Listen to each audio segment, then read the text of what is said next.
에베소서 1장 3절.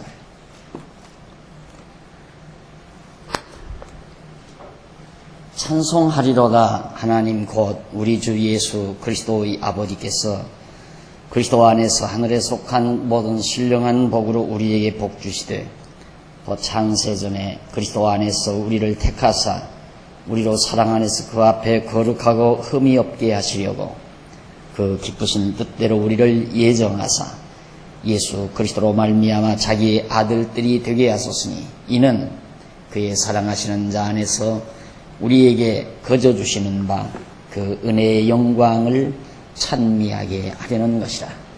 같이 봉독했습니다. 오늘은 교재 93쪽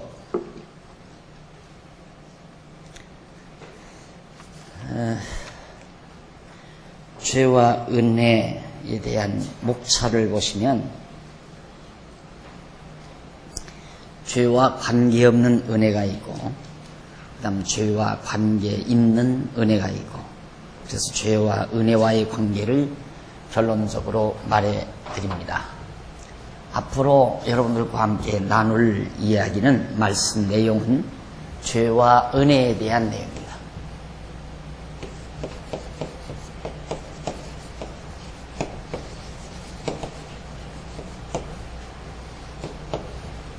여기에서 죄와 관계없는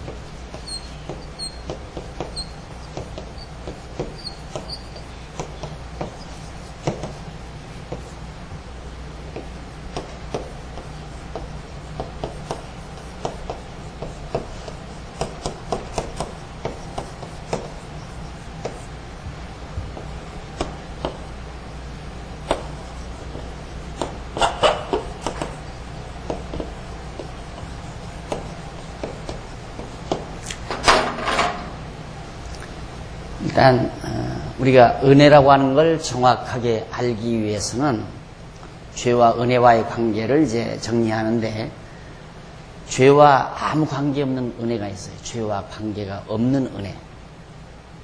그런가 하면 죄와 관계 있는 은혜도 있고요. 거기에서 그러면 죄와 은혜는 어떤 관계가 있나 하는 내용을 결론 삼아서 여러분들에게 말씀을 드리려고 합니다. 그러면 95페이지 여기 보면 죄와 은혜, 율법과 죄에 대한 문제를 다룬 2장에서 마저 해결하지 못한 의문들을 완전하게 우리들이 정리하기 위해서, 완전히 풀기 위해서는 본장, 이 3장, 바로 죄와 은혜와의 관계에 대해서 연구하는 것이 반드시 필요합니다. 우리 인간 사회에 있어서도 물론이지만 종교에 있어서도 죄라는 대상은 매우 중요하게 취급이 되는 것 중에 하나예요. 특히 기독교에 있어서 죄라는 것은 신자 개개인의 신앙에는 물론 기독교 신학에 이르기까지 전 영역에 미치는 여파가 매우 큰 것으로 취급이 되고 있습니다. 그러므로 죄에 대한 올바른 관념을 가진다는 것은 매우 중요한 일이죠. 그래서 우리가 도대체 죄란 뭔가, 지금 앞에서 죄에 대해서, 죄는 내가 죄인이라는 걸 알게 하고 죄로 인해서 나를 죽게 하는 것이 죄다. 지난번 우리 공부를 했어요. 그럼 그걸로 죄를 완벽하게 알았는가?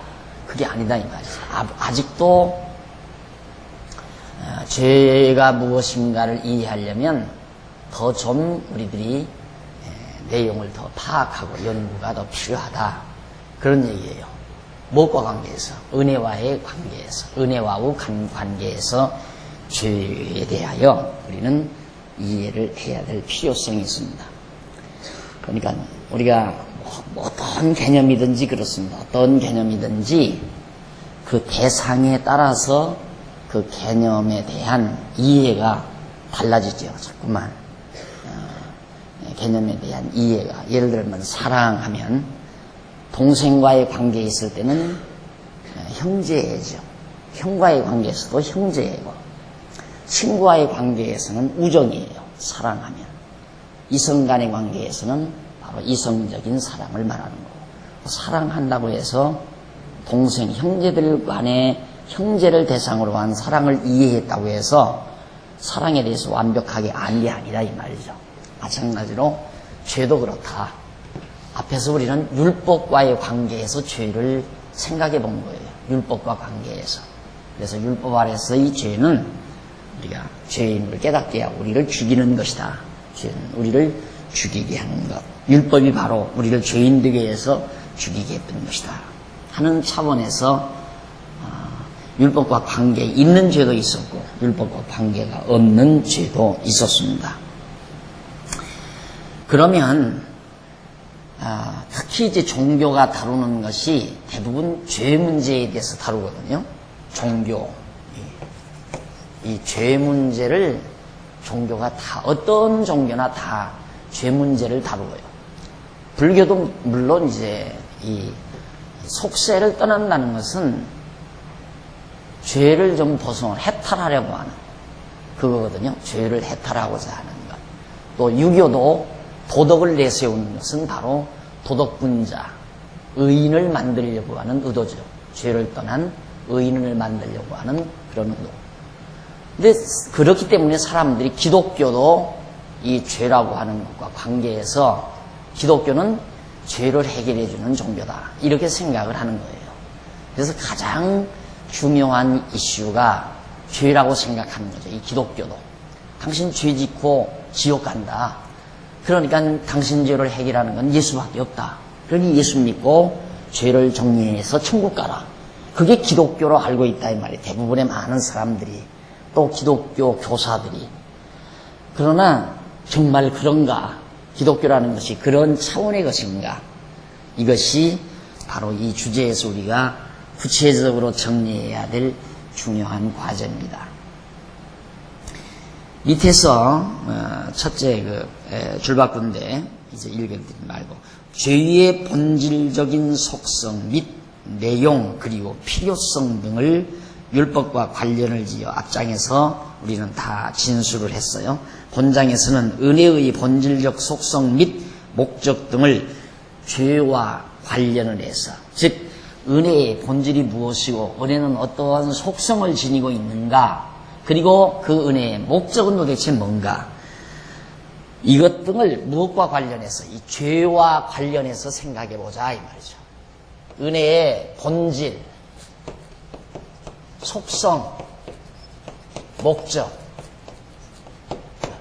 은혜란 도대체 무엇이냐 그리고 은혜는 어떠한 성질을 지니고 있는가 또 그러면 그 은혜의 목적은 도대체 뭔가 이런 것들을 생각하면서 그것과 죄와 관련해서 우리가 이해를 해야 죄란 무엇인가 라고 하는 것을 정확하게 파악하게 되고 기독교라고 하는 것은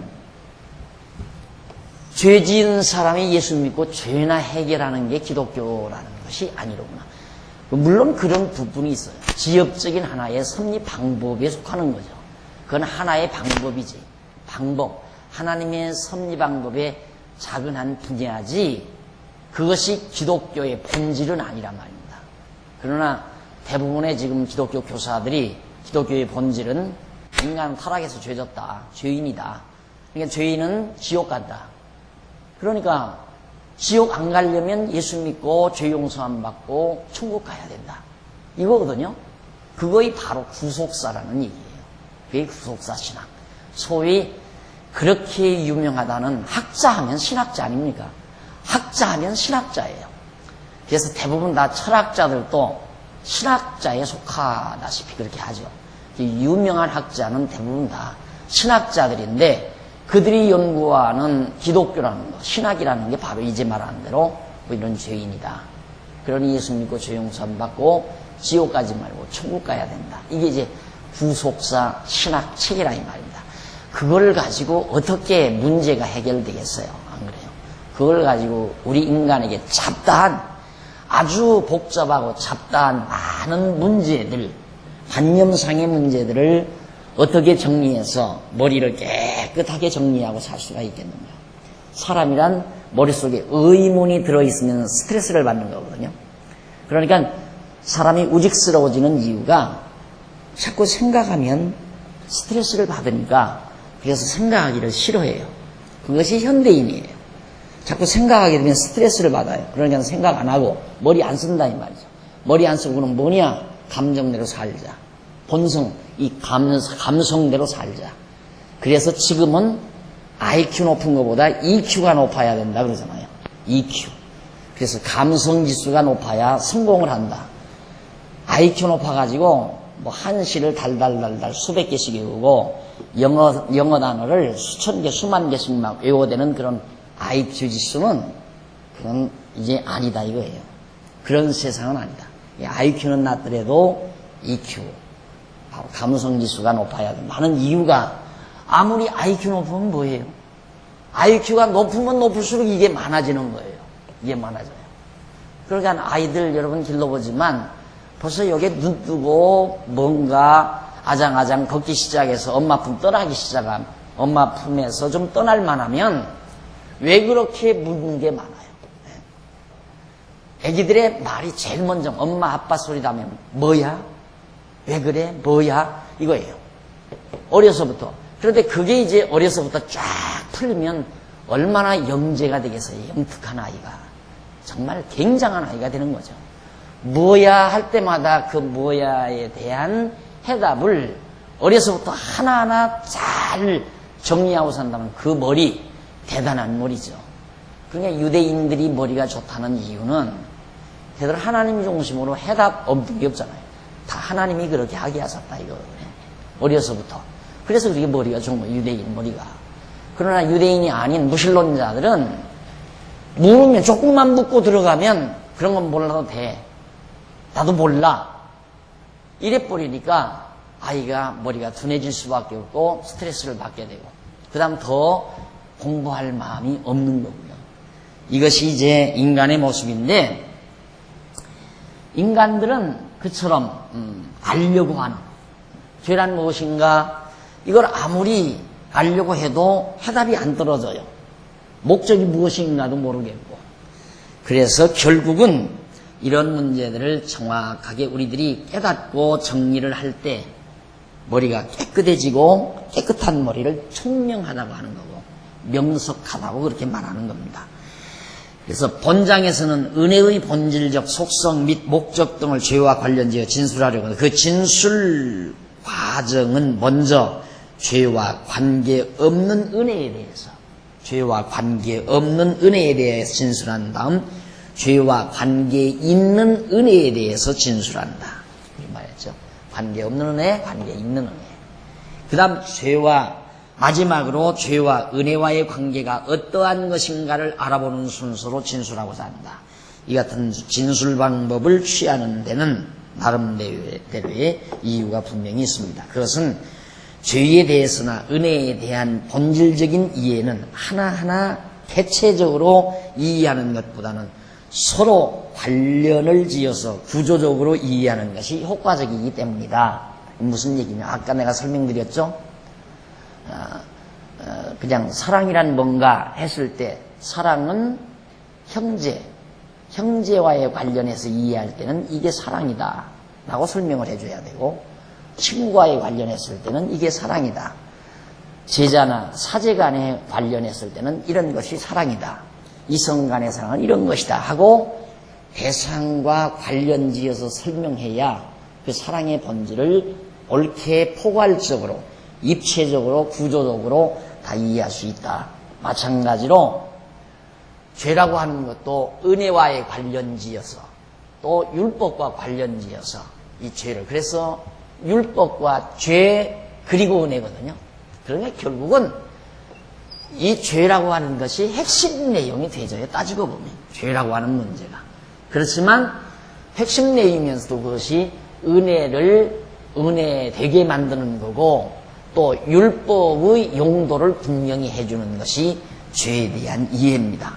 사실 이 세 가지 율법, 죄, 은혜 이 세 가지 개념만 정확하게 이해하면 기독교 진리 다 파악한 거나 다름이 없어요. 이 작은 책이지만 이것이 이 방대한 성경 내용 하나님께서 우리에게 계시해 주신 이 성경 내용의 이념적인 구조를 아주 간략하게 잘 정리해 놓은 겁니다. 그래서 이 책만 정확하게 율법, 죄, 은혜에 대한 개념만 정확하면 기독교 진리는 그리 어려운 것은 아니다. 이런 얘기죠. 이게 다 지금 여기에서 처음에 우리 서론에서 말했지만 율법 말 많잖아요. 율법 지켜야 된다, 안 지켜야 된다. 죄, 이게 죄다, 저것이 죄다. 죄란 무엇인가? 해답 없어요. 율법을 불순종한 게 죄다. 그러니까 율법 지켜야 된다는 사람은 안 지키면 죄다. 이렇게 나오는 거고. 그 다음 은혜란 성령 충만마다 달달 떠는 것이 은혜다. 또 뭐 거저받은 게 은혜다. 등등 단순한 지역적인 개념만 가지고 은혜라는 속성을 이해하고 있는 거죠. 그러니까 은혜의 본질을 모르고 있는 겁니다. 자, 그러면 우선 첫 번째로 죄와 관계없는 은혜를 우리 한번 정리를 해보십시다. 죄와는 아무 관련이 없는 은혜. 일반적으로 기독교에서 말하는 은혜에 대한 관념을 죄와 관련해서 가지는 것이 통례입니다. 대부분 은혜란 뭐냐? 조금 안다는 사람은 성령 받는 게 은혜다. 막 부흥회 때 가서 덜덜 떨고 불 받고 막 눈물 콧물 흘리는 게 은혜 받았다. 이것은 아주 정말 저질에 속할 정도뿐만이 아니라 그럼 완전히 하나님의 은혜를 곡해한 거예요. 완전히. 그리고 조금 알았다는 사람은 죄를 거저 용서받은 게 은혜다. 이런 정도가 이제 가장 최고의 소위 이제 지성인들, 소위 신학자들의 계열에서 죄 용서함 받는 게 은혜다. 이런 정도에서 이 얘기를 대부분 하고 있다. 즉 인간이 지은 죄로 말미암아 죽게 된 것을 하나님께서 독생자를 보내서 구속해 주신 것을 은혜라고 그렇게 알고 있죠. 그런 차원에서. 그러나 이와는 달리 저속하게는 신비주의자들 경우 하나님의 은혜를 주로 어떤 신비적인 체험에 바탕을 두고 이해해서 알고 있는 자들도 상당수에 달합니다. 예를 들면 예언, 환상, 방언, 꿈, 진동, 입신, 치유, 투시 등 여러 가지가 있습니다. 이런 것들 대부분은 신비주의자들의 특별한 대중집회 때의 열광적인 분위기 속에서 집단 히스테리 현상으로 나타나는 것들입니다. 집단 히스테리란 말은 사람들이 많이 모인 상태에서는 사람이 감성 지수가 높아져 버려요. 감성 지수가 굉장히 높아져 버려요. 다시 말해 흥분한다고 말이에요. 군중이 모인 상태에서는. 그래서 이게 부흥이라고 하는 건 완전 군중 심리를 이용하기 위한 거거든요. 사실은 진리는 이렇게 책상머리 둘러앉아서 해야 돼요. 둘러앉아서. 누가 날들어 그래요. 어저께 이제 성탄절 날 사람이 좀 교인들이 좀 많이 왔던가 봐요. 뒤에도 자리가 많구나. 목사님 기분 좋으셨겠어요. 그래요. 그게 이제 무슨 얘기냐면 사람이 많아지면 이 군중 심리가 발동해서 거기서 소위 이제 감성지수가 높아지니까 흥분하니까 거기서 열성도 나오고 집문서도 나오고 금반지도 빠져나오고 결혼반지도 나오고 군중심리에서 그렇게 되는 거예요. 이렇게 앉아있는 탁상 위에서는 책을 펴놓고 탁상 위에서 진리를 토로하는 데서는 제정신이 나와요. 이거 집문서 내놓으면 안 되지. 집문서 내놓으면 처자들 길거리에 나앉는다. 이 생각을 바르게 하게 되는 거예요. 내가 이 돈을 내놓으면 빚이 진다. 내가 이거 기도돈 돈인데 이걸로 연보해서 되겠나. 올바른 생각을 하잖아요. 바른 생각을. 그런데 군중심리에 몰아나게 되면 그게 된다고 말이에요.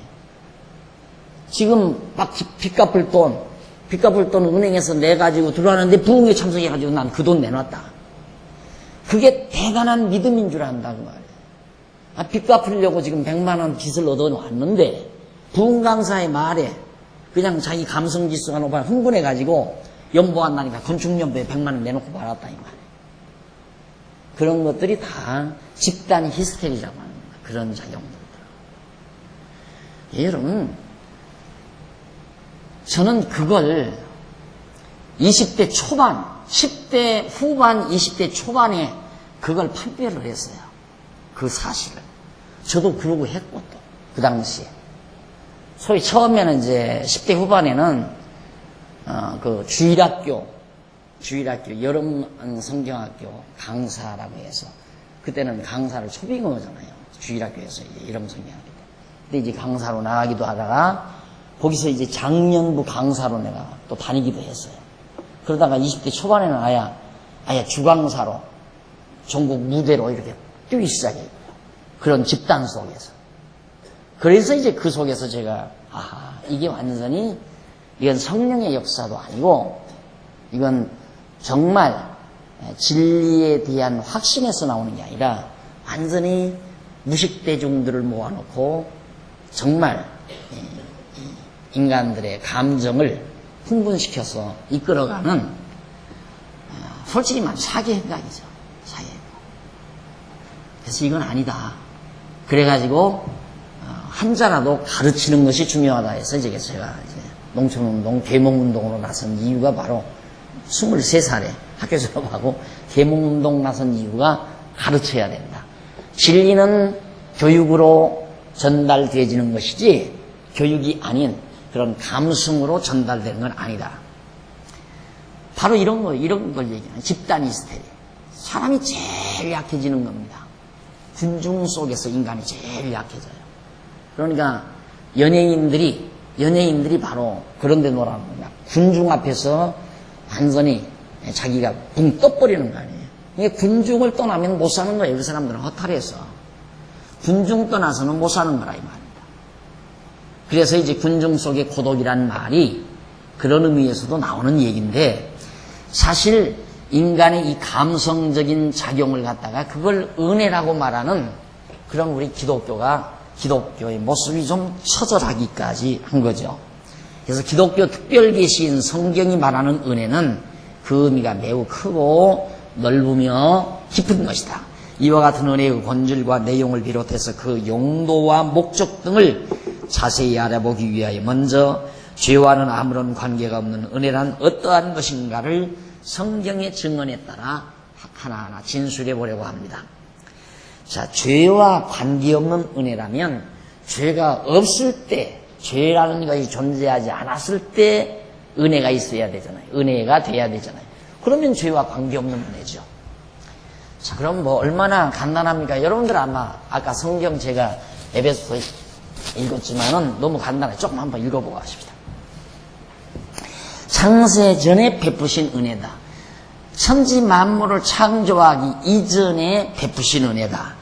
하나님께서 인간에게 베풀어 주신 은혜는 세상이 창조되기도 전에 그리스도 안에서 창조될 인간에게 약속하신 은혜이다. 이 은혜는 하나님께서 세상을 창조하시기도 전, 인간 역시 지으시기도 전에 베풀어 주신 은혜이기 때문에 실제하지도 아니하는 인간의 죄악이나 범죄와는 전혀 관계없는 은혜인 것이다. 이게 이제 여기가 창세, 태초 아니에요? 태초. 이게 이제 아담이 타락. 이때부터 이제 죄라는 게 존재하거든요. 이때부터. 아담 타락 때부터. 그런데 하나님께서는 창세 전에 벌써 이때 하나님께서 은혜를 우리에게 이미 약속하시고 작정해놓고 계셨다. 은혜 베푸실 것을. 이게 은혜예요. 하나님의 은혜. 그러니까 이 은혜는 이 죄와 전혀 무관한 거예요. 관계가 없어요. 전혀. 그렇죠. 그런데 죄 용서함 받은 게 은혜다. 그렇게만 이해하니까 죄 이후의 은혜밖에는 모르는 거죠. 죄 이후의 밖에는. 좀 보십시다. 자, 그런데 바울은 에베소 교회에 보내는 편지에서 하나님의 은혜를 하늘에 속한 신령한 복이라는 말로 표현하면서 복의 구체적인 내용을 가르쳐주죠. 바로 은혜를 뭐라고나 신령한 복, 하늘의 신령한 복이다. 이 은혜라는 것이.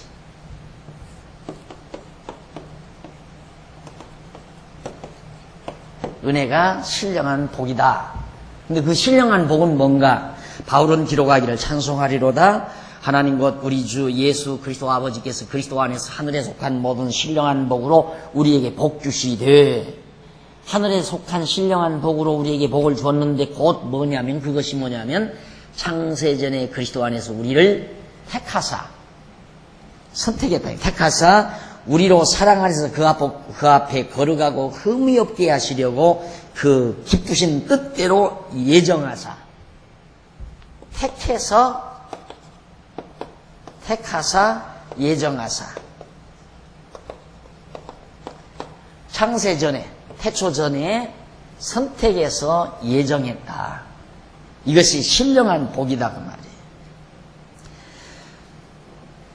뜻대로 우리를 예정하사 예수 그리스도로 말미암아 자기의 아들들이 되게 하셨으니 왜냐 그 이유는 그의 사랑하시는 자 안에서 우리에게 거저주시는 바 그의 은혜의 영광 바로 이 영광을 찬미하게 하려고 그러니까 이때 다 택하고 예정했어요.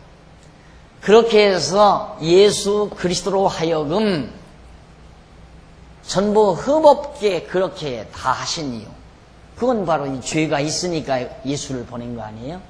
그런데 이 이전에 죄가 있기 이전에 벌써 하나님께서는 은혜를 베풀었어요. 은혜를 이때 다 하나님께서는 작정하시고 예정해 놨는데 이 은혜를 우리 인간들에게 깨닫게 하기 위해서 예수 그리스도를 보내가지고 은혜를 알게 하는 거예요. 그래서 우리는 은혜를 받는 것이 아니라 은혜를 깨닫는 것이다. 은혜란 받는 게 아니에요. 기독교에는 은혜를 받는 게 아니라 주신 은혜를 깨닫는 거예요. 창세전에 하나님께서 이렇게 우리에게 은혜를 작정하시고 예정해서 은혜를 베푸셨는데 이걸 우리가 모르고 살았잖아요.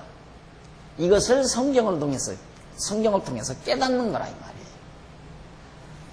깨달을 때 감동이 오잖아요. 은혜를 깨달아야 감동이 오거든요. 그런데 사람들은 은혜를 받으니까 감동된 것을 은혜 받았다고 생각하는 거예요. 감동은 은혜를 받은 게 아니라 은혜를 깨달을 때 나타나는 심리적인 정서적인 작용이에요. 하나님의 은혜를 깨달을 때 나타나는 정서적 작용 그걸 감동이라고 해요. 그런데 감동받은 걸 은혜라고 자꾸만 생각한단 말이죠. 은혜는 받는 것이 아니고 깨닫는 거다. 그래서 은혜의 영광을 찬미하게 하려고 이때 하나님의 은혜의 영광 이 은혜의 영광을 이것을 우리 인간들로 하여금 찬미하게 하려고 그리스도 안에서 은혜를 다 흠이 없게 해주신 것이다.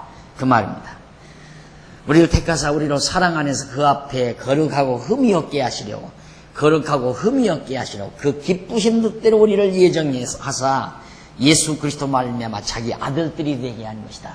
이렇게 다 택하고 예정해서 그리스도로 아들이 되게 하는 거예요. 그러면 예수 그리스도로 아들이 되게 하려면 죄인이 돼야 되죠. 죄인이 아니면 예수에게 갈 이유가 없으니까 이 과정으로 이끌어가는 거예요. 지금 우선 지금 설명은 죄 이전 여기에서의 은혜를 지금 설명하는 거고 그 다음 단계 죄와 관계 있는 은혜는 인간이 타락해서 예수 앞으로 가서 예수 그리스도로 말미암아 하나님의 아들이 되게 했다. 왜? 이 은혜의 영광을 여기서 이제 그때야 은혜를 깨달으니까 그러니까 예수 그리스도께서 우리를 위해서 십자가에 못 박혀 죽으신 것은 은혜를 베푸는 것이 아니라 은혜를 깨닫게 하시는 하나님의 계시 작업이에요. 하나님의 은혜의 계시. 여기 하나님의 은혜가 있잖아요. 만세전, 창세전에 하나님이 가지고 계시는 우리에게 베푸시는 은혜. 이것을 그리스도 사건을 통해서 우리에게 알려준 거예요. 깨닫는 거. 그러니까 사실 죄와 관계 있는 은혜는 깨닫게 하는 은혜고 이것은 본질적인 은혜고 이것은 깨닫게 하는 은혜. 이건 깨닫게 하는 은혜고 이건 본질적인 은혜고 그 은혜의 본질을 알려면 죄와 관계없는 은혜를 알아야 은혜가 뭔지를 알죠.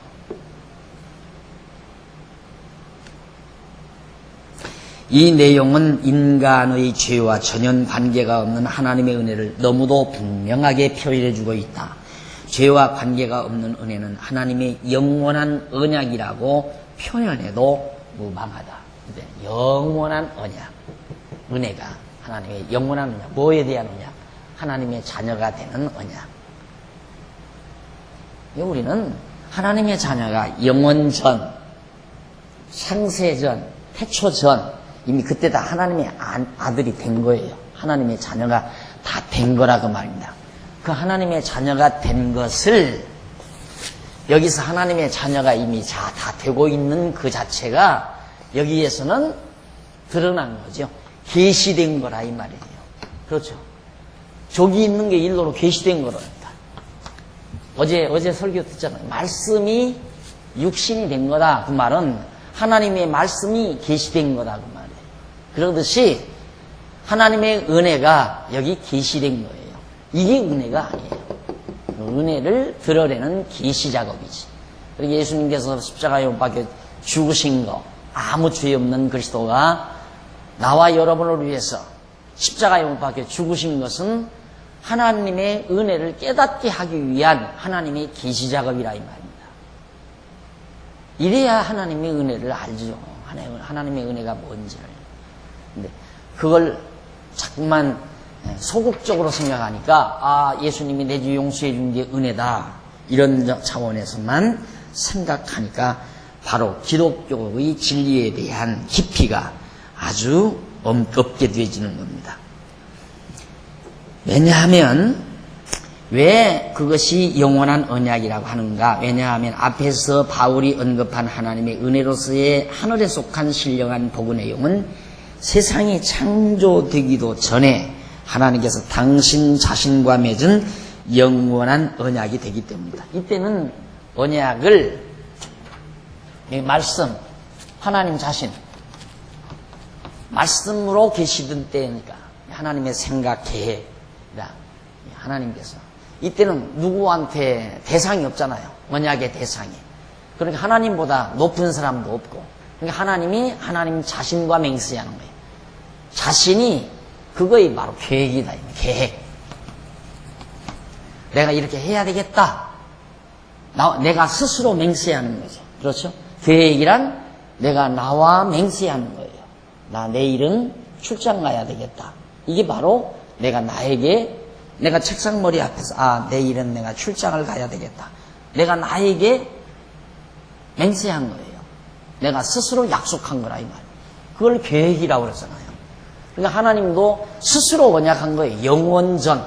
그래서 영원한 언약이라고 하는 거예요. 하나님의 작정, 예정하는 거. 내가 박용기 내 아들로, 영원한 내 아들로 삼아야 되겠다. 이게 예정한 거예요. 택해서 예정한 거. 그게 바로 하나님 스스로가 계획한 거다. 그 계획된 게 그리스도 사건을 통해서 드러난 거죠. 근데 우리는 이제 구원 얻은 줄 안다. 이제야 구원 얻은 줄로. 구원 이제야 얻은 게 아니라 여기서 이미 구원의 백성이 이제 나타난 거예요. 계시로 드러난 것뿐이다. 그 말이에요. 그런데 마치 자기들이 구원이나 시켜주는 것처럼. 그러니까 믿고 싶으면 믿고 믿기 싫으면 말라고 말이 내가 그렇게 하는 이유는 그냥 안달 안 하잖아요. 막 전도하려고 안달하는 것도 아니고 왜 예수 안 믿느냐고 그러면서 막 그 호들갑도 안 떨잖아요. 왜? 하나님이 택해서 예정된 자는 다 믿게끔 돼 있어요. 그렇게 발광 안 해도 된다고 말이에요.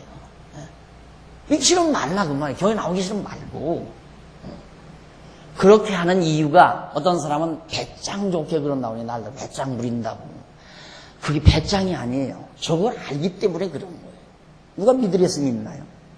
오늘 또 그런 얘기를 했어요. 우리 직원으로 앉아서 점심을 먹으면서 이번 재직회 세미나 주일날 오후에 할 거거든요. 이제 재직들 전부 장로님들, 권사님들, 집사님들 다음은 한 200명, 80명인가 얼마가 된다고 그러잖아요. 그득하겠죠. 여기 다 나오시면. 근데 보나마나 200명도 참석 안 할 거예요. 내가 그거 다 알죠. 그래서 주제를 뭐라고 정할까? 세미나 주제를 뭐라고 정했으면 좋을까? 이런 생각을 하다가, 하려면 하자.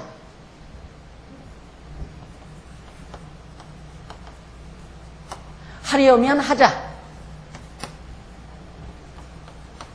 안 하려면 말자. 뭐 너무 불리한 거 아니에요. 하려면 해야지요. 집사가 무슨 명예도 아니고 권력도 아니고 누구 맡다가 밥 먹여주는 먹고 살일 났었어요? 그걸 왜 하려고 해요? 하려고 했으면 하자 그 말이에요. 하려고 했으면. 왜 하려고 해놓고는 안 해 또. 안 하려면 잘 말고 또 차라리. 안 하려면 누가 하라고 하는 거 아니에요. 하기 싫으면 말라 그 말이에요. 근데 하려고 하기 때문에 하자라고 하는데 이걸 강조한다고 그러네. 강조한다. 이거 주일날 할 거예요. 이것도.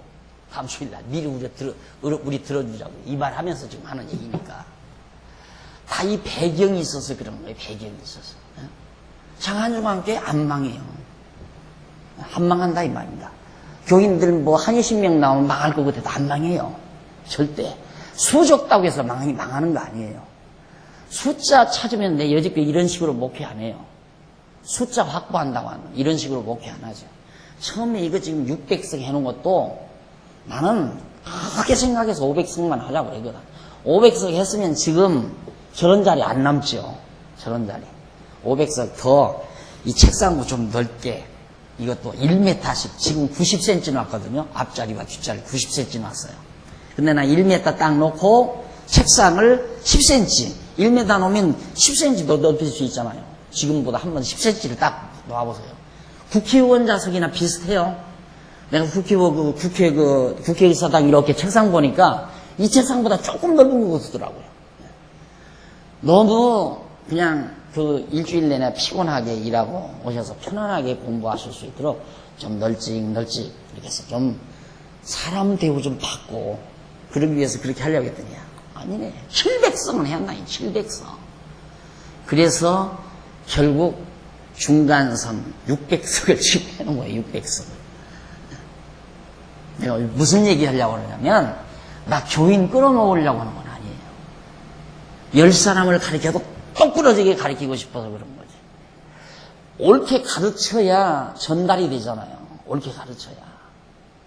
답답한 게 뭐냐면 지금도 저 사람은 어느 정도 좀 깨달았는가 보다 하면 인터넷 듣고 막 전화가 와요. 인터넷에 들어가서 목사님. 그럴 때마다 자기들은 그 말하면 내가 굉장히 기뻐할 줄 알지만 한숨을 짓는다고 내가. 저 인간들 언제까지나 내가 같이 있어줘야 되는가. 뭐 좀 아는 줄 알았더니 별 내용도 아닌데 감탄을 해가지고 미쳐 몰랐다 이거야. 그런 것도. 그러니 언제까지 가르쳐야 돼? 언제까지? 그러니까 무슨 몇만 명, 몇천 명, 몇백 명 모아놓고 대장 노릇 하려고 하는 것도 아니고 진지하게 확고한 진리를 전하기 위해서 그런 거기 때문에 입이 작정됐냐는 구원 얻는 건 간단하다니까. 죽기 전에 눈물 쫄 흘리면 구원 얻을 수도 있어요. 그 사람 택한 백성일 수도 있다 이 말이에요. 예수님 십자가에 못 박혀 돌아가실 때 한평강도 오늘 주는 그리스도십니다 한번 고백하니까 오늘 나와 함께 낙원에 이르리라. 천국 가는 거야. 순간 가는 거예요. 순간. 택한 백성은 뭐 죽도록 연보내고 나와서 봉사하고 밥하느라고 땀 흘리고 애쓰고 안 해도 천국 간다니까. 그러니까 밥도 하기 싫으면 하지 말라 그 말이야. 근데 왜 자꾸만 나와서 하지는 않으면서 먹기만 해. 사람들 일하는 사람 힘만 들게. 참 답답한 분들이야. 안 그래요? 생각해봐요. 우리 정말 깨달은 분들끼리 하면 일하는 것도 밥하는 것도 100명 할 거 50명만 하면 하기도 쉽고 또 맛있게 해먹을 수 있고. 안 그래요? 숫자 많으니까 돈은 적게 들어가고 숫자 많으니까 맛도 없잖아요. 계속 빠져있지만 더 기름지게 할 수도 있는 건데 못하잖아요. 숫자 많은 게 중요한 게 아니라니까. 구원 얻는 건 걱정할 거 없어요. 하나님이 다 아는 거니까. 근데 우리가 원하는 것은 우리가 지금 우리 교회가 바라는 것은 이 내용, 이 진리 이거 지금 이런 것들 이걸 확실하게 분명하게 후대에게 전해주고서 하는 얘기거든요. 그래야 이게 기독교가 엉터리가 안 되니까. 그래야 기독교가 사기꾼들이 안 나타나니까. 물론 사기당할 사람은 사기당해야 되지만은 우리 자녀들은 사기당하면 안 되잖아요. 가능만 하면 당하지 말아야 되잖아요. 공부 안 하면 당해야지만은 할 수 없어. 오늘 또 전화가 와서 그래요. 목사님, 갈 데가 없어요, 목사님. 교회가 둘이나 있는데 그거 안 찾아보고 계속 갈 데서 자기 집안에서만 예배를 드렸다는 거예요. 여기가 교회가 있어요? 대구인데. 대구에 교회가 둘이나 있다. 그러니까 두 개 다 일러줬죠. 또 박 목사님이 자기 것만 일러줬다면 저쪽에서 알면 또 다 미워할 거 아니에요. 여기도 있고 저기도 있으니까 알아서 찾아가서 봐가지고 좋은 대로 하라고. 당신 좋은 대로 하라고 그랬더니 누가 나이가 많니요? 나이 많은 건 이 사람이 많다고 그러니까 나는 글로 가야 되겠다. 나이 많은 사람 쪽으로. 그런다고 이제 얘기를 하는데 사실 우리가 하나님의 말씀을 올바르게 전하는 게 목적이거든요. 그걸 진리를 계속해서 전승시키는 일이. 그러니까 하려면 해야죠. 하기 싫으면 말고 안 하려면 말아. 하려고 하는 사람까지 맥풀리게 만들어요. 하려고 하는 사람까지. 저는 지금 재직이 50명만 돼도 돼요. 50명. 지금 현재 우리 종신직 집사님들, 장로님들, 안수 집사님, 권사님들이 지금 한 40명이 안 돼요. 전체가 다 해서 40명. 협동 권사님들 빼면 30명도 채 안 되는 것 같아요. 25명인가 이 정도밖에 안 돼요. 그러니까 그런 분들이 50명만 거뜬하죠? 거뜬해요. 그래서 하여튼 금년에 날더라 왜 갑자기 안 하던 짓 하느냐는 거예요. 왜 재직 세미나 그동안 안 하더니만 왜 갑자기 그런 일을 만들어서 여집사님들 밥하느라고 속상하게 만들고 힘들게 만들고 그러냐고 그러는데 그 전부터 하려고 그랬어요. 그 전부터 하려고 했는데 기회를 포착한 거예요. 막 이 연초에 막 바쁘다가 보니까 이것저것 바쁘다 보니까 이번에는 포착을 했는데 그래서 억지로 지금 돌아오는 주일날 하거든요. 하는데 하는 이유는 미리 다 얘기해드립니다. 다. 하려면 하자, 안 하려면 말자. 안 하려면 말자. 안 하려면 말자. 이 얘기 좀 해드리려고. 벼슬이 아니니까. 벼슬이 아니잖아요. 하나님께 받은 은사지. 그래서 하는 분들이 같이 모였으면 즐겁잖아요. 나도 하고 너도 하고. 즐거운데 한쪽에서는 하는데 한쪽에서 발 뻗고 있으면 신경질 나요. 사람이니까 신경질 난단 말입니다. 하는 사람도 맥풀려. 그러니까 그걸 앞으로는 차단한다. 금년에도 재직을 서리까지 해서 한 200명 선으로 줄여보려니까 더 늘어나 버렸어요. 일일이 전화하는 거 한다는데 또 한대. 전화해서 안 한다면 그만 지워버리라고 했는데도 막상 재직해도 한 번도 참석 안 하는 사람들이 전화하니까 해야지요. 그러더라고요. 할 수 없이 또 늦어졌다는 거예요. 근데 금년에 미리 예고를 하려고. 예고를. 하여튼 출석. 제일 중요한 게 출석. 봉사죠 뭐. 재직은 봉사가 있습니다. 출석, 봉사. 이 두 가지 반드시 내년 1년 동안 금년 한 해 동안 해서 거기에 미달자는 가차없다 이제는. 다시 묻지도 않는다. 그냥 그대로 싹 깨끗하게. 그게 이번 세미나의 주제입니다.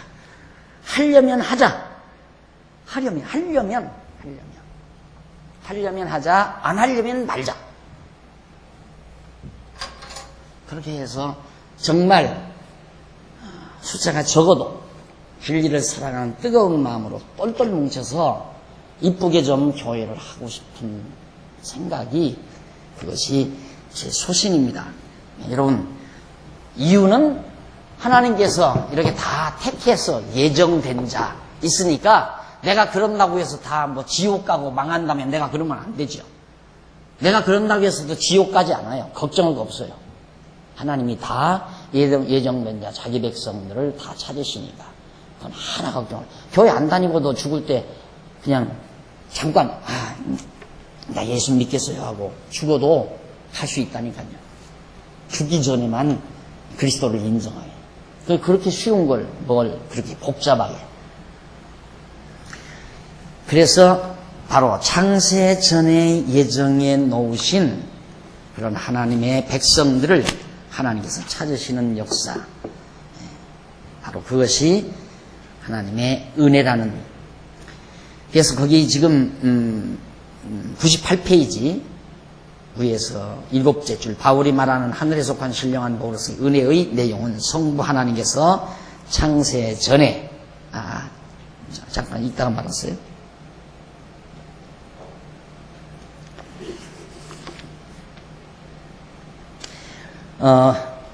97페이지 제일 아래 끝부분에 보면 하늘에 속한 신령한 복이라는 표현이 하나님의 은혜의 성격에 대한 표현이라면, 신령한 복, 이것이 은혜의 성격이라면, 영원한 언약이라는 표현은 은혜의 형식에 대한 표현이라고 할 수 있다.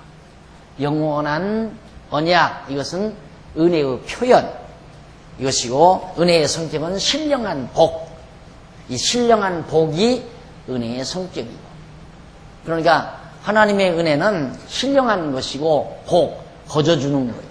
그게 복이죠. 그게 은혜예요. 신령한 것이고 거저주는 것이고, 언제?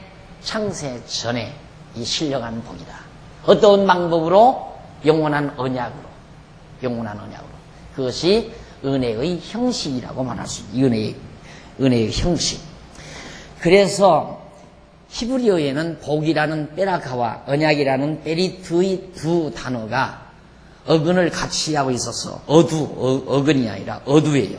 어두를 같이 하고 있어서 서로 밀접한 관계가 있음을 간접적으로 말해주고 있다. 어두, 머리, 글의 머리가 같아요. 베리트, 베라카.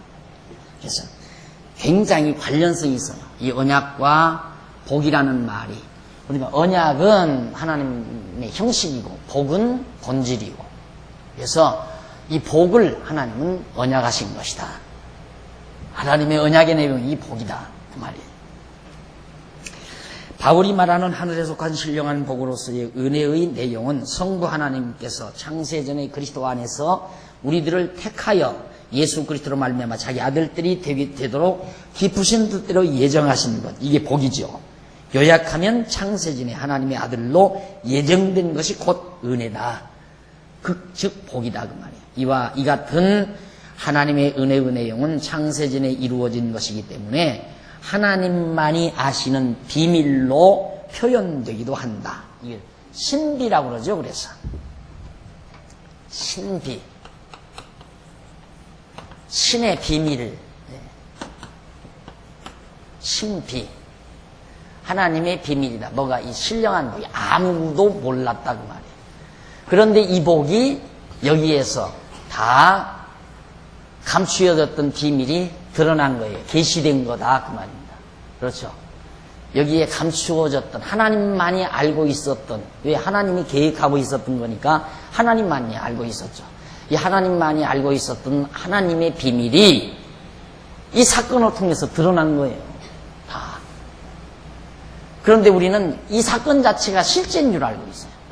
여기에 있던 것을 드러내 보여준 계시인데, 하나님이 우리를 사랑해서 아들로 삼았다. 이것을 예수님이 확증 우리에게 보여준 겁니다. 신의 비밀. 그래서 이에 대하여 바울은 고린도전서에서 신령한 지혜를 설명하는데, 오직 비밀한 가운데 있는 하나님의 지혜를 말하는 것이니 곧 감추었던 것인데, 하나님이 우리의 영광을 위하여 만세전에 미리 정하신 것이라. 이때 창세전, 만세전에 이때 다 하나님이 작정해 놨으니까, 로고스, 작정, 계획, 그렇다고 그랬죠. 이렇게 되어진 것이기 때문에 다 감추어져 있었던 것이다. 이것이 하나님의 지혜였다. 하나님의 지혜. 로고스가 하나님의 지혜도 되죠. 여러분, 지금 어제 주일도 그렇고 그 전 23일 날 오후 축하 행사 때도 잠깐 제가 말씀 증거할 때도 그랬지만, 이게 엄청난 사건이죠. 하나님의 로고스가 이 땅에 드러나는 것, 계시되는 것, 계시를 통해서 우리는 알게 되는 것뿐이지 그 이전에 벌써 은혜는 우리에게 주어진 거예요. 근데 우리가 은혜인 줄 모르는 거예요. 모르기 때문에 우리에게 은혜를 깨닫게 하는 거죠. 그러면 다시 한번 묻기를 우리들이 그런 질문할 거예요. 여기 있을 때 그냥 하나님이 여기서 이 계시세계 말고 이 피조세계 말고 여기서 그냥 알게 하면 되지 않느냐 이럴 거예요. 여기서 만약에 알게 한다면 하나님의 지식과 같은 지식이에요. 그 하나님의 지식은 절대 지식이죠. 하나님은 경험하지도 않고 알 수 있는 지식. 그게 바로 하나님의 지식이에요. 그러나 우리 인간은 피조물이기 때문에 피조물은 반드시 경험을 해야 알아요. 찬 것과 뜨거운 것을 경험을 해야 찬 것이 무엇인지도 알고 뜨거운 것이 무엇인지를 안다 이 말입니다. 근데 그걸 경험하지 못한 사람에게 너 찬 것이 뭔지 아니? 몰라. 찬 게 뭐야? 아무리 말해도 몰라요. 너 얼마나 아프니? 얼마나 예를 들어 내가 맞았는데 상대방이 나를 얼마나 아프니 물었을 때 그 말을 어떻게 대답하겠어요? 굉장히 아파. 굉장히 얼마나. 그럴 때는 상대방에게 경험시켜 주는 길밖에 없잖아요. 귓밤을 그만큼 때려주면서 이만큼 아파. 이게 이제 인간이 알 수밖에 없는 지식이라 이 말이에요. 그것이 인식의 한계라고 해요. 학술적인 용어로 인간의 인식의 한계. 그러니까 피조 인간은 반드시 시간 세계에서 경험을 해야 알아요. 그렇기 때문에 영원한 은혜를 아직 피조되지도 않은 인간이지만 인간이 여기서 그냥 창조하지 않고 피조되지 않고 여기서 그냥 다 인간을 만들어서 이 안에서 다 알게끔 할 수는 없는 것. 하나님이 그렇게는 한다. 만약에 그런다면 하나님과 똑같은 자가 되시니까. 하나님과 똑같은 존재의 인간이. 그러니까 하나님께서는 피조물 창조해서 이렇게 경험하게 만들어 가지고 은혜를 은혜로 알게 하는, 깨닫게 하는. 이걸 그래서 계시세계라 이 말이에요. 결국 우리 인간은 이 세상에 이 영원한 세계, 이 영원한 세계, 로고스의 세계, 이 말씀의 세계, 이 영원한 세계가 이게 우리의 본향 아니에요? 본향이지만 바로 저 피조 세계에 가서 우리들이 다 경험하고라야 영원토록 은혜의 감동 속에서 살죠. 여기 그냥 했었다면 은혜의 감동이 없죠. 그러나 여기 다녀오니까 은혜의 감동이 있듯이 탕자도 아버지 품에 그냥 있었으면 감동이 없어요. 돼지우리 갔다 와서야 아버지 사랑을 깨닫게 되잖아요. 그와 똑같은 원리라고 말입니다. 그래서 결국 오직 비밀한 가운데 있는 하나님의 지혜를 말하는 것이니 곧 뭐냐 감추었던 것인데 하나님이 우리의 영광을 위하여 만세전에 미리 정해놓은 것. 고린도전서 2장 7절 말했습니다. 이 같은 하나님의 비밀로서의 은혜는 하나님의 창조와 섭리를 통하여 또는 성자 하나님이신 예수 그리스도의 사역이나 성령 하나님의 사역을 통하여 피조 세계 안에서 계시되어지는 것이다. 이 피조 세계 안에서 다 하나하나 우리에게 알려주는 것이다. 그래서 하나님의 피조 세계 안에서 일어나는 모든 섭리들은 신학에서는 일반 은혜와 특별 은혜로 구분해서 설명하는 것이다. 그러니까 이 피조세계나 피조세계 안에서 일어나는 모든 일들은 하나님의 은혜를 계시하시는 것이라고 설명될 수 있다. 결국 이 감추었던 하나님의 은혜를 그래서 하나님께서 계시해 주는 것이다. 아침에 태양이 솟아요. 이거 일반 은혜예요. 하나님의 은총이죠. 이슬이 내리고 비가 내리고 바람이 불고 찬바람이 불고 서리가 나리고 곡식이 익어지게 만들고 또 새싹이 돋게 만들고 이게 다 하나님의 일반 은총이라고 그러죠. 특별한 좋은 뭔가 우리를 신령한 복을 주어서 하나님의 자녀가 되는 이 사실을 깨닫게 하는 거예요. 이게 이제 특별 은총이라고 말합니다. 결국 우리는 은혜의 도가니 안에서 살거든요. 하나님의 은총의 도가니 안에서 살면서도 그 은혜를 우리는 못 깨닫고 불평, 불만, 짜증 속에 우리들이 사는 이유가 그 은혜를 못 깨달으니까 그러잖아요. 깨달으면 불만할 이유가 없죠. 탕자가 아버지 스라에 살 때 불만할 이유가 없잖아요. 배고프면 밥 주고 추우면 옷 사다 주고 잠잘 자리 해주고 이부자리 해주고 뭐가 불만해. 그런데 짜증스러워요. 왜? 제 멋대로 하고 싶었어. 이제 아버지 품 나가잖아요. 나갔다 돌아와서는 불만 다 없어져 버리죠. 왜? 아버지 사랑 그때야 깨달으니까. 마찬가지예요. 오늘 우리가 이 땅 위에 사는 것도 행복하게 사는 비결이란 하나님의 은혜를 은혜대로 아는 것. 내가 지금 코 구멍으로 숨 쉬고 있다는 것도 엄청난 은혜거든요. 아직도 우리가 산소를 호흡할 수 있는 산소가 많다는 것도 엄청난 은혜고요. 우리 밀폐된 공간 속에서 탄산가스만 있는 밀폐된 공간 속에서 산다면 질식해서 죽어버려요. 금방 얼마 안 가서. 눈에 보이지 않는 이 산소가 있기 때문에 우리의 생명이 유지되고 있단 말이에요. 그러나 그런 거 하나 은혜로 생각하는 사람 없잖아요. 하나도. 이건 결국 행복의 비결이란 깨닫는 데 있어요. 우리는 하나님의 은혜의 장중 안에 지금 살아가고 있습니다. 하나하나 깨달을 때마다 감동이 오고 감사가 오고 그 행복한 거죠.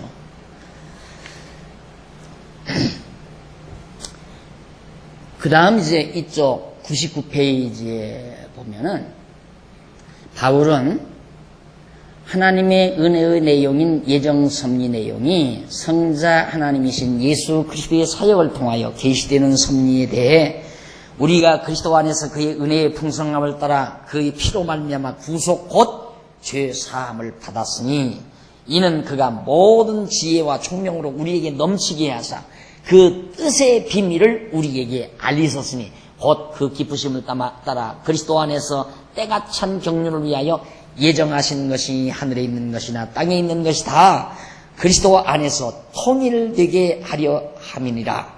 모든 일을 그 마음의 원대로 역사하시는 자의 뜻을 따라 우리가 예정을 입어 그 안에서 기업이 되었으니 이는 그리스도 안에서 전부터 바라던 우리로 그의 영광의 찬송이 되게 하려 하십니다. 에베소 1장 7절로 12절에 나오는 말씀입니다. 거기 그대로 나오죠. 그냥 이 은혜를 다 비밀이 드러나게 하신 것이다. 제가 지어낸 말이 아니에요. 다 성경에 있는 그 말씀을 여러분들이 알아듣기 쉽게 체계적으로 정리해서 말씀을 드리는 거죠. 이 분야에서. 은혜와 죄와 은혜와의 관계에 있어서. 그러니까 바울은 하나님의 은혜의 내용인 예정 섭리 내용이 성자 하나님이신 예수 그리스도의 사역을 통하여 계시되는 섭리. 이 은혜의 섭리가 그리스도를 통하여 계시된다. 즉 말씀이 육신이 되어 나타났다 그 말이에요. 말씀이 육신이 되어 나타났다. 그리스도 오시지 않았으면 우리 몰랐죠. 전혀 하나님의 은혜를 못 깨닫죠. 우리가 그리스도 안에서 그의 은혜의 풍성함을 따라 그의 피로 말미암아 구속 곧 죄사함 받았다. 십자가에 못 박혀 죽으심으로 죄사함을 받았는데 왜냐하면 이는 그가 모든 지혜와 총명으로 우리에게 넘치게 하사 그 뜻의 비밀을 우리에게 알리기 위해서. 나는 진짜 예수님이 십자가에 못 박혀 죽으심으로 피 흘려서 이 피를 흘려서 나를 용서해 줬다는 거예요. 요 부분에서 얼마나 고민이 많았는지 괴로워했는지 몰라요. 하나님이 그렇게 힘이 없느냐 이 말이죠. 어쩌면 당신의 아들까지도 사단에게 내줬다는 얘기죠. 쉽게 말하면. 그럼 하나님이 힘이 모자라니까 사단에게 내줘가지고 예수가 아들이 죽게 만들었다면 속상하잖아요. 그런 아버지가. 예를 들면 아버지가 힘이 있어가지고 깡패들이 들어오면 한 펀치 날려서 그냥 탁 물리쳐버려야지. 아버지가 힘이 없으니까 깡패들한테 절절 매면서 나를 내줬다. 우리 아버지가 나를 내줬다. 그리고 나를 죽게 해갖고 매맞게 했다. 그런 아버지라면 내가 얼마나 속상하겠어요. 하나님이 그런 분 아니에요? 우리가 얼른 생각하면. 그게 괴로웠어요. 너무너무 괴로웠어요. 하나님이 어떻게 이렇게 능력이 없나? 전지전능하시다는 하나님이 어떻게 사단에게 내달란다고 해서 너 죄 졌으니까 내놔라. 그러니까 나를 안 내주고 예수를 내놨다 이거죠. 예수 안 내주고도 사단 뭉갤 수 있지 않느냐 하나님께서. 사단 죽여버리면 끝나는데. 그런데 왜 사단을 안 죽이고 아들을 죽였을까? 여러분 그런 고민 안 해봤어요? 그러니까 못 깨닫는 거예요. 그런 고민을 해봐야 깨닫지. 난 진짜 밤잠 못 잤어. 이런 거 한번 딱 얻어 걸려들면요. 밤잠 잘 수가 없죠. 믿어야 되나 믿지 말아야 되나. 그런 하나님을 믿어야 되나 믿지 말아야 되나. 이건 벌써 어렸을 때 얘기예요. 어렸을 때. 이렇게 커서 되는 거예요. 그런 문제들이 이게 정리가 안 되고는 하나 해결이 안 나는 거예요. 지금 상상해 보십시오. 만약에 여러분 영특한 아들이 하나 있다면 어머니 그런 예수를 뭐하러 믿습니까? 그런 하나님을. 아니 자기 아들 하나도 지키지 못하는 하나님이, 자기 독생자 아들 하나도 못 지키는 하나님이 어머니를 지켜주겠어요? 그럼 뭐라고 대답할래? 안 그래? 당신 아들 하나도 사단한테 지켜주지 못하는 하나님이 어머니를 지켜주겠느냐고 하면 어머니가 대답 뭐라고 하겠느냐 이 말이죠. 다행스럽게 아들들이 영특하지 못하니까 다행이지. 할 말 없지요. 그렇게 해놓으면. 야 이놈아! 너 그러면 지옥 가! 그래버리고 말 거예요? 그런다고 해결되는 것도 아니고요. 바로 하나님의 비밀을, 그 은혜의 비밀을 깨닫게 하기 위해서 쉽게 말하면 쇼한 거예요. 보여줬다. 쇼, 보여줬다 이 말이에요. 계시해 주었다. 하나님께서 우리에게 이렇게 보여주었다. 보여주기 위해서.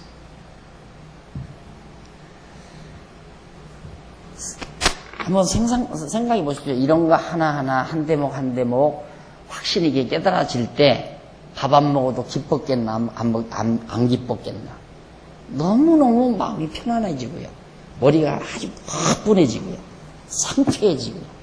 펄펄 날 것처럼 즐겁죠. 편안하고. 그런 게 깨달아지니까. 그리고 막 확신이 오고, 아하, 나는 지옥은 죽어도 못 간다. 나는 지옥 갈 수가 없잖아요. 아무리 지옥 가려고 발부동을 쳐도 안 돼요. 내가 나가서 돼지우리에 가서 아무리 오기작 돼도 돼지우리에 가서 별의별 짓을 다 하면서 천대를 받아도 결국 나를 아버지 품으로 불러들이고 마니까. 나는 지옥은 도저히 갈 수가 없다. 그래서 하나님이 그 모든 일을 그 마음의 원대로 역사한다. 이런 것들. 하나님이 마음의 원대로, 뜻대로 모든 일을 그 마음의 원대로 역사하시는 자의 뜻 여기 나오죠. 계획, 뜻 다 나와요. 작정, 계획. 역사하시는 자의 뜻을 따라 우리가 예정을 입어 그 안에서 기업이 되었으니 이는 그리스도 안에서 전부터 받았던 우리로 뭐하게 하려고? 그의 영광 찬송이 되게 하려고. 이 영광 찬송이 되게 하려고. 그래서 제가 우리 교회 표어라고 할까? 당일시대 가면 찬송하리로다. 찬송하리로다. 결국 우리 인간은 찬송의 대상을 가지고 있다는 거. 행복한 거죠. 여러분 왜 사람이 자꾸 자랑을 합니까? 이 찬송은 자랑과 같은 거거든요. 자랑하리로다. 주의 이름을 자랑하리라. 시편 기자가 주의 이름을 자랑하리라. 만방에 자랑하리라. 찬송하겠다는 말과 같은 맥락의 얘기예요. 사람이 자랑할 게 있어야 돼요. 다시 말해서 찬송할 게 있어야 된다 이 말입니다. 그래야 행복해요. 그러니까 어떤 사람은 자기 권력 자랑하고 권력 찬양하고, 어떤 사람은 자기 큰아버지 자랑하고 자기 집안 자랑하고 자기 실력 자랑하고 돈 자랑하고 손자 자랑하고 그렇죠. 근데 살잖아요. 이 자랑할 게 있어요. 왜? 자랑하는 순간 행복하거든요. 자기는 남은 듣기 싫어도 그러잖아요. 남은 듣기 싫어도 자기는 자랑하는 순간 자기는 행복하다 이 말입니다. 이 사람이 자랑할 게 있어야 하는데 우리에게는 정말 찬양할 대상, 자랑할 대상 하나님이 계시다는 것. 이게 정말 얼마나 대단한 일인가. 솔직히 내가 진급을 했는데, 내가 승진을 했는데 아무한테도 자랑할 사람이 없는 거예요. 쉽게 말해서. 또 자랑할 만한 대상이 좋아야 자랑도 재미가 나는데, 그래서 이제 결국 좋은 일이 있을 때는 이미 돌아가신 조상의 무덤까지라도 가잖아요. 가서 무덤에다라도 자랑하고 싶었어요. 아버지 제가 이렇게 됐습니다 하고. 처음에 김영삼 대통령 되자마자 대통령 뭐 쪽지 하나 그거 가지고 아버지한테 갖다 대놓고 무릎 꿇고 앉아 절하는 거 못 봤어요? 그게 인간의 최고 행복한 순간. 아버지 제가 해냈습니다. 제가 대통령의 꿈을 이뤘습니다 하고 가서 자랑한다. 우리에게는 그게 있잖아요. 이거 우리에게는 그게 있어요. 자랑할 게 있어요. 찬송할 게 있다. 우리를 그렇게 행복하게 하시려고 하나님께서 이렇게 비밀리에 해놓으신 것을 다 깨닫게 해서 은혜의 영광을 찬미케 하려고. 이거. 자, 이제 감 잡히죠? 전혀 죄와 관계없는 은혜를 하나님은 우리에게 주었다. 그런데 그 은혜를 깨닫게 하기 위해서는 죄인이 되게 해가지고 죄를 용서해 줌으로야 은혜를 깨닫고 찬양한다. 똑같은 거예요. 아버지 푸스라에서 그냥 탕자가 살 때에는 아버지 사랑 몰랐어요. 몰랐는데 죄지울이 가서 다 탕진하고 나서야 용서해 주니까, 아버지 집에 와서 용서해 주니까 아버지의 은혜를, 사랑을 그때야 깨닫는 거나 똑같은 거죠. 그때가 행복하잖아요. 똑같은 아버지 슬한데 죄지울이 나갔다 와서는 행복했고 나갔다 오지 않았을 때는 짜증과 불만이 있었고, 그 차이예요. 행복이란 조건에 있는 것 절대 아니에요. 깨달음이 있어요. 행복은 깨달음이 있지 외부적인 조건에 있는 것 절대 아니다 하는 걸 여러분 꼭 명심하셔야 할 겁니다. 그 다음 그리고 그는 바로 이어서 성령 하나님의 계시 섭리에 대해 그 안에서 너희도 진리의 말씀 곧 너희 구원의 복음을 듣고 그 안에서 또한 믿어 약속의 성령으로 인치심을 받았으니 왜 이는 우리 기업의 보증이 되사 그 얻으신 것을 구속하시고 그 영광을 찬미하게, 역시 또 찬송 찬미하게 하려고. 예. 성자 하나님이 우리에게 은혜를 베푸시고 은혜를 작정해 놓으시고 성자 하나님이 다 우리에게 알려주시고 성령 하나님은 확실하게 보증해 주시고 의심이 없게 우리에게 확실히 하나님의 아들이란 보증을 해 주시고 그렇게 해서 은혜의 영광을 찬미케 하시는 작업이다. 이게 하나님의 은혜라는 것을. 이 내용은 성부 하나님의 은혜로서의 예정 섭리, 성자 하나님과 성령 하나님께서 그대로 계시하여 드러내셨다는 의미로 설명이 되어집니다. 그래서 성부 하나님이 예정 섭리를 성자 하나님이 다 보여주시고 성령 하나님은 그게 확실하다는 것을 인쳐주시고 그렇게 해서 우리로 하여금 은혜의 영광을 찬미하게 하는 것이다. 이게 바로 하나님의 은혜, 죄와 관계없는 은혜의 내용입니다. 다음 시간 우리 99페이지 하단 네 번째 줄에서부터 말씀 오늘 강의가 있어 끝내십시다. 기도하십시다. 자비하신 아버지 하나님, 은혜와 사랑을 참으로 감사드립니다. 은혜의 장중 안에 살면서 우리는 은혜를 깨닫지 못하고 감동하지 못하는 미련함과 어두움이 우리에게 있습니다. 하나님 아버지여, 우리에게 총명함을 주시고 지혜를 주셔서 하나님의 은혜를 깨닫고 그 은혜에 대한 감동으로 살아가는 슬기와 지혜를 허락해 주시옵소서. 하나님께서 창세전 예정에서 하나님의 아들들이 되게 했다는 이 사실을 우리에게 확신케 하시려고 성자를 보내시고 성령을 보내셔서 역사하신 이 사실을 우리는 깊이 깨닫고 날마다 삶 속에서 은혜의 영광을 찬미하는 지혜로운 성도들이 되도록 역사해 주시옵소서. 예수님 이름으로 기도드립니다. 아멘. 하늘에